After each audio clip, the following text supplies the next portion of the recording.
ipapo zvimwe zvakandisimbisa do takadzikira tesina Kiki dai mange munyatsotiziva takanodzikira omiviri chaiyo takazviziva kuti takatozvitaura kuti bebe wangu tadzikira pana kuonda chakaita kuti tidzikire chii mwanangu saika kuonda zinondinetsa baba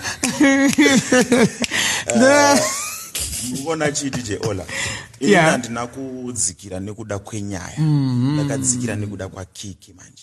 Why? Because iye Kiki anga stressed kuti zvinhu zvazvadai ndichazotarisana nenyika sei. I see. Inini ndanda stressed kuti iye she's stressed not nekuda kwenyaya. Ungosina tombota stress kuti hama dzangu dzikuti chii. No, unoona kuti chichiuitika tikararamira vanhu dai kuri ndairaramira munhu dai ndisiri pandiri nasi. Okay. Amana inini handiraramire munhu. Ndinorarama zvinondiitira inini. Nekuti ndoziva zvandiri kuda kwandakabva nekwandinoda kuenda ndokuziva. Saka inini chakandistressa ndiye Kiki wacho anga atova nestress. Ndakamusimbisa. Mukatarisa video ratakaita ndakamusimbisa ndikati Kiki uri kufanira kuva strong. Zvinhu izvi tanga tiri kuzviziva. Ngatichiva strong and hapana chinhu chichachinja pana. Right. But iye akaratidza kuti zvinhu zvanga zvakaoma kwaari. Inoiona kuti picture chacho kuti Kiki ari stressed. Mawani. Ndizvo zvanga zvakundistressa kuti chimumwe wangu. Because hapana pandaizomudza kuti zvichaita. So waimbo mukansela kuti ndokuda. Yes. Okay. Zvakanyanyisa. Kiki. Amana mahora apa akabuda mvesi wangu. Iwewe wakanyatsoita sei? Yeah, zvinhu. Hauna kumbofunga kuti mvesi wangu anondirasisa kangoti it's okay obva angozonditretero.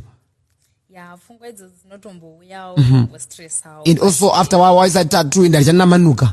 Imagine.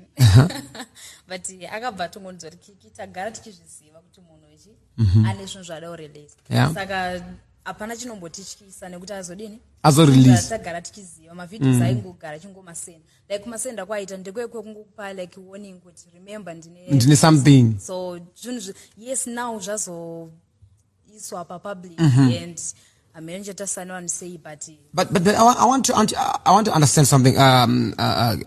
Kiki, tell me something. Is it the only video, or is it the only man who get in a video? Probably something might surface again. No, and you're the only man. Yes. That's why he was taking advantage. Exactly. Understand the exclusive. Exactly. Okay, but tingati zvakazoshanda to your favor, maybe to boost your career, kuma skits. But kumaskits unyazoketwa kapata kuti kamanga controversy somehow. Then imini makaita controversy kafana dzidzidzi. So would you say it contributed kuti muzanyo zikano sterek this sex tape? Wala pesi yatanga tichifamba nayo. Panogona paine 1 2 3 vakatiziva during time yoyo. But yatingati booster because tanga tufamba nepesi yakapenga kubva muna July 2020. But inini personal like got to know you after that sex tape.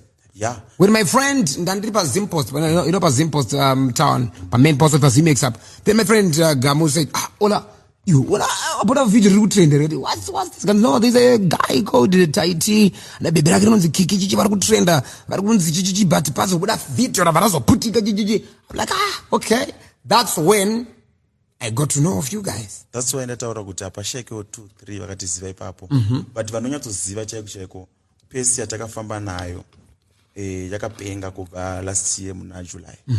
Saka muchipusha mawedzo izvi zvakangotiwirawo titori muroad medu kuenda kwatiri. Azvichamisi pamwe pane zvakatotadzisawo kuwana. But atingati zvakabooster. Yes, azorambiwa. Varipo vakatotiziva. Very true. Very true. And Tytie, I mean Kiki, paka zata tu pagumbo wanga chifungei? The positioning of the tattoo.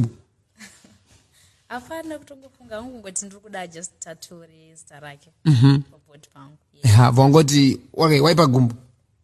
Waipa thigh. Ndopatikangona pakanaka.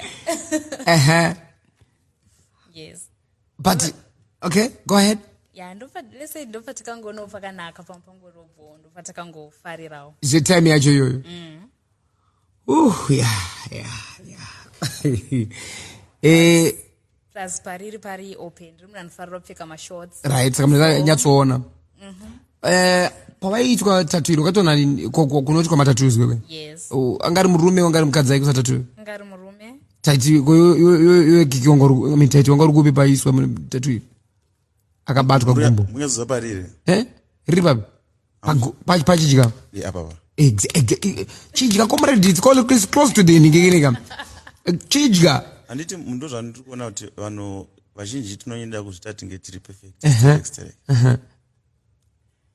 But where were you? Mutanyaya zvichidya. Ndaitotora video handi makaona. Ndio video rachiro. Tido baby. Zvinotora vanhu tinoita kunge tiri perfect tidye ola. Kuri kuitwa zvinhu zvinotopfuura kubata chidya kunze uko. Zvatisiri kuona. Would you would you allow any man from anywhere to just touch the bottom of your and I type up not any much up not any and munzisa so which one apa pataita zvinhu zviri kudiwa nemumwe wangu ati ndoda kusatatura ko pachicha munzisa dai ndaitokwanisa kutoisa taturo ndaitorisa so inini sasizve basi saka toenda kapfeka ka dress tazosvika paito kuti tuita sei taturo izita sei tatunopfeka short ndobva tiiswa kapfeka short you understand okuti asazonererwewo kuti unasaonerera asadongorera obvious asitombobvuma hapana paizombobvuma zvinhu zvakaita sezvo nesuwo kutora video ranga tisingazoiti kuposta painternet video rakadaro saka takatongoita izvozvo saka zvinhu zvakawanda zvinoitika ola chiro kana utaurira nyaya yekubata zvidya ola I hope munhu wese panapa vazhinji vedu panapa takazvarirwa kuchipatara madoctors mazhinji varume vaitozvarisa vakadzi saka chii chashamisa pakuzobata chidya pane kuzo panozvarwa mwana pandika zvakawanda saka chii saka